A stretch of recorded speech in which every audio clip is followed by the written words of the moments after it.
En la clase anterior estuvimos viendo cuál es el patrón de arquitectura que rige Django. Ahora vamos a acceder ya al código y lo que vamos a estar realizando durante la clase de hoy va a ser analizar cuál es la estructura básica de un proyecto en Django, cuáles son sus archivos y vamos a dar un paseo por la estructura de archivos, el código y a entender dónde se ubican cada uno de los elementos para que podamos comenzar a desarrollar. Vamos a ello.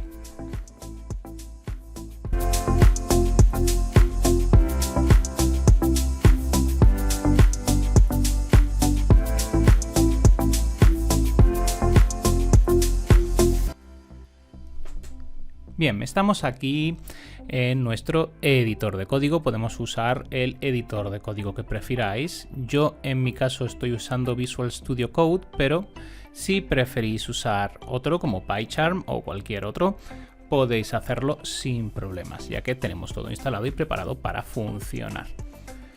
Una vez estamos dentro de nuestro editor de código, lo que vamos a hacer es crear un proyecto nuevo para que podamos entender cuál es la estructura de archivos.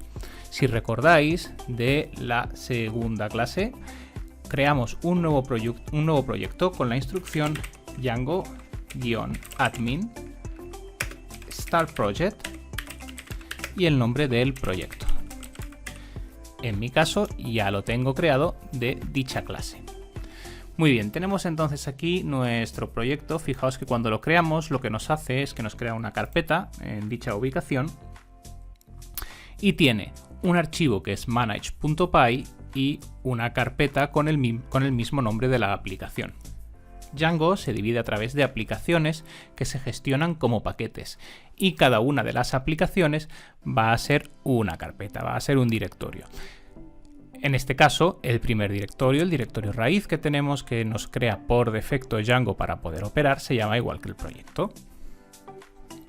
Muy bien, tenemos entonces en la raíz dos archivos, un directorio y un archivo. El archivo de manage.py es un archivo muy importante, pero en el cual no vamos a tener que tocar. Al fin y al cabo, manage.py de lo que se encarga es de poner a nuestra disposición la estructura, las instrucciones de consola para poder operar y en definitiva es el que nos va a permitir gestionar el proyecto. Entramos entonces en la carpeta donde tenemos toda la estructura de archivos de nuestra aplicación, de la aplicación Hola Mundo. Recordamos que en Django podemos modular nuestro contenido, por lo tanto podemos tener más de una aplicación. Cada una de las aplicaciones es gestionada como un paquete. Por eso es obligatorio que cada una de ellas venga precedida por un archivo init.py, como podéis ver aquí, aunque esté vacío, para que podamos gestionar cada aplicación como un paquete. Tenemos dentro de esta estructura dos archivos que son archivos auxiliares que se van a encargar principalmente de ayudarnos con, por ejemplo, el servidor que vamos a poder usar de pruebas, como es el WSGI, y otro tipo de acciones auxiliares que van a estar recogidas dentro del asgi.py y del wsgi.py. Y nos quedan extraídos esos los dos archivos en los cuales sí que vamos a estar manipulando, como son el settings.py y el urls.py. Vamos a detenernos en ellos. Comencemos por el primero que tenemos aquí seleccionado, que es el urls.py. urls.py o urls.py, si recordamos de la clase anterior, estuvimos diciendo que el usuario lo primero que hacía era introducir una dirección y que dicha dirección, dicha URL, a dicha URL se le asociaba una view llamada controlador en el modelo VC. En el caso de Django, ya vamos a estar usando la nomenclatura de Django, se le asigna una view, una vista que va a ser quien va a gestionar su lógica. Pues este archivo urls.py es el que va a asociar las URLs con las vistas que lo gestionan. Si os fijáis, es un array, el URL patterns, donde tenemos path con con los pares de asociación. En este caso, pues asociando las rutas de admin a las rutas al directorio de rutas del panel de administración, al cual entraremos más adelante en el curso. De esta forma, en este archivo, en este urls.py, es donde iremos escribiendo todas las rutas y las vistas con las cuales las vamos a ir controlando. Para controlarlas tendremos las vistas y, por supuesto, para pintar la información tendremos los templates, que todavía no los tenemos, pues esta es la estructura básica de un paquete, la que nos viene por defecto, la mínima. Visto el urls.py, vamos a ver también otro archivo muy interesante, que es el settings.py, y que, como podéis imaginaros, pues se trata de establecer las configuraciones del paquete, que son muy interesantes y estaremos tocando alguna de ellas a lo largo del contenido. Por ejemplo, si damos un vistazo rápido sobre la configuración del paquete, podemos observar que tenemos un array con las apps instaladas, y es que una de las ventajas que tenemos al usar frameworks, y en concreto Django, es que evidentemente vamos a tener ya una cantidad de recursos que no vamos a tener que estar escribiendo. Y esta es el listado de aplicaciones que vienen ya instaladas por defecto, como por ejemplo admin para establecer un panel de control de administración, auth para gestionar las autenticaciones y los usuarios, content type para los diferentes tipos de contenido, sessions para gestionar las sesiones, messages para controlar los mensajes, static files para controlar la carga de archivos estáticos. Todo esto nos viene ya instalado en el sistema, por lo cual simplemente vamos a tener que usarlo y va a facilitarnos mucho la vida. No solo nos aparece esto, sino también una serie de utilidades de middleware que ya también nos aparecen por defecto, como pueden ser la protección de ataques cross-siting, middlewares de seguridad, middleware para la gestión de sesiones y, en definitiva, un montón de utilidades que no vamos a tener que codificar, lo cual nos va a ayudar muchísimo a agilizar nuestro desarrollo. Si seguimos dando un vistazo, pues bueno, podemos ver el array para la gestión de los templates, o podemos ver un punto muy importante, que es la configuración de la base de datos. Si recordáis, estuvimos diciendo que en Django trabajamos a través de un ORM, lo que nos permite hacer una abstracción del sistema de datos que estamos utilizando. Esto lo que implica es que nosotros, por decirlo de una forma rápida y llana, no vamos a tener que estar escribiendo consultas SQL. En el caso de que estuviésemos en SQL, o no vamos a tener que estar haciendo consultas no SQL en el caso de que estuviésemos trabajando contra un sistema de base de datos no relacional. En definitiva, no vamos a tener que entrar a ese nivel. Nosotros vamos a gestionar la base de datos a través de los modelos, y estos nos van a actuar como si fuesen objetos. Entonces, aquí en el settings.py lo que vamos a decir es: oye, Django, este paquete va a estar trabajando con este motor de bases de datos. En este caso está por defecto SQLite, porque es quizás el entorno más rápido para poder hacer pruebas.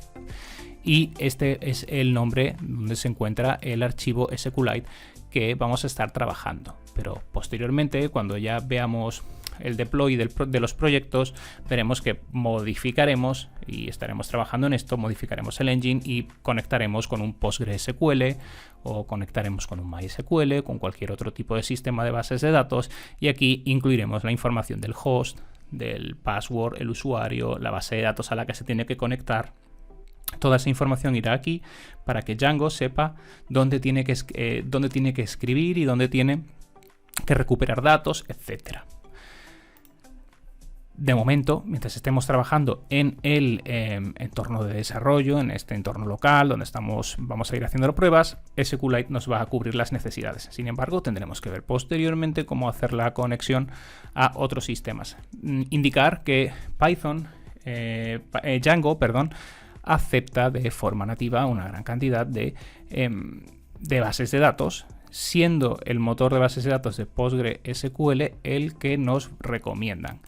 Si queréis trabajar en algún momento con algún motor de bases de datos que no aparece soportado dentro de la documentación oficial, pero tenéis la necesidad de conectarlo con él, También os recomiendo que echéis un vistazo a los paquetes de la comunidad, ya que existen conectores no oficiales también para ampliar las posibles motores de bases de datos a los cuales nos podemos enganchar.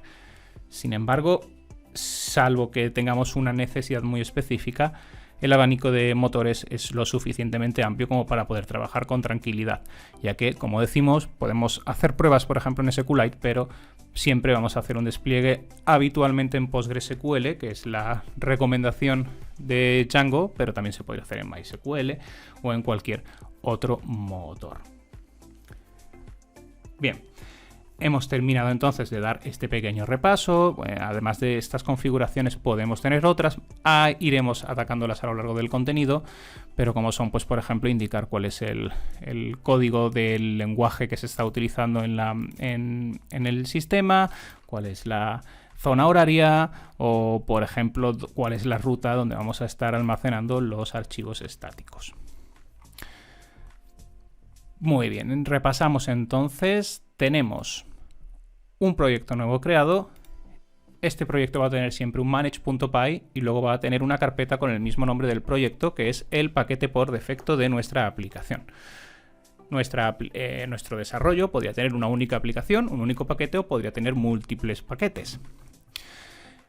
Dicho paquete o cada uno de esos paquetes va a tener contenidos el init para la gestión del propio paquete en sí, el ASGI y el WSGI para la gestión, entre otras cosas, de esos de levantamiento de sistemas, de servidores de prueba, etcétera, y dos archivos que vamos a tener siempre, que son el settings y el URLs. El urls.py, donde vamos a estar declarando cuáles van a ser las vistas que van a gestionar cada una de las direcciones, y el settings.py con las configuraciones generales del paquete. Muy bien, pues esta es la estructura, ya la conocemos, sabemos cuál es el patrón de trabajo. Es hora de comenzar a trabajar con Django, es hora de comenzar a escribir código. Tenemos las bases, continuamos en la siguiente clase donde vamos a hacer ya nuestro primer Hola Mundo en Django y vamos a hacer todo el recorrido ya con código.